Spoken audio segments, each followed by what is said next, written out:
ఆనకట్టుకు 2.5 టీఎంసీలు వర్షాకాలంలో, అలాగే నిజాం సార్కు 4 టీఎంసీల హక్కు కలిగి ఉన్నది.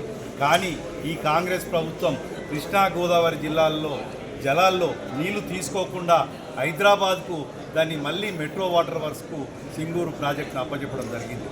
గతంలో 2014లో కేసీఆర్ గారు ముఖ్యమంత్రి అయిన తర్వాత అంతకుముందు కూడా కాంగ్రెస్ ప్రభుత్వం ఈ సింగూరు ప్రాజెక్టును మెట్రో వాటర్ వర్క్స్ కింద ఉంటే ఇది కేవలం మెదక్ నిజాం సాగర్ ఏరియాలో మన సాగునీటికి చెందుతుందని చెప్పేసి అప్పుడు మెట్రో వాటర్ వర్క్స్ నుంచి తీసేసి ఇరిగేషన్కి ఇవ్వడం జరిగింది.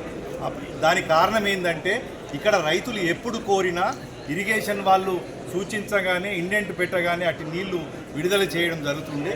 కానీ ఇప్పుడు మాత్రం పూర్తిగా మెట్రో వాటర్ వర్క్స్ కిందకి చెప్పడం వల్ల హైదరాబాద్ అంటే మంత్రివర్గం చెప్తే తప్ప మనకు సింగూరులో నీళ్ళిచ్చే పరిస్థితులు లేకుండా పోయింది.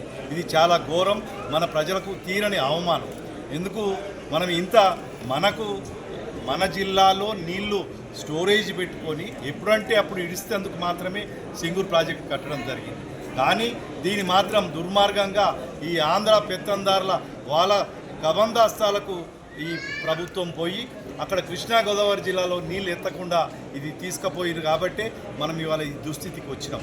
అలాగే ఏదైతే కాళేశ్వరం నుంచి మల్లన్న సాగర్, కొండపోచమ్మ సాగర్ ఏదైతే ఉందో, కొండపోచమ్మ నుంచి మన హల్దీ ప్రాజెక్టుకు గతంలో మీరు అందరూ చూసిరు.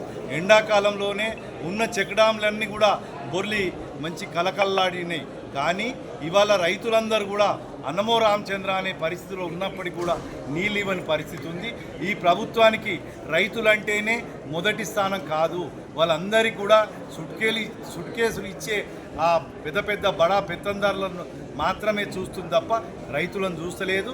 ఖచ్చితంగా ఇవాళ కలెక్టర్ గారికి ఇచ్చిన ఉద్దేశం ఏంటంటే ఒక 4-5 రోజులు చూస్తాం, ప్రజలందరినీ కూడా ఏకం చేసి పెద్ద ఎత్తున ధర్నాలు చేసి ఈ నీళ్ళ హక్కులు ఏదైతే ఉన్నాయో వాటిని మేము మళ్ళీ పొందుతామని ఈ విధంగా మీ అందరికీ కూడా తెలియజేస్తాం.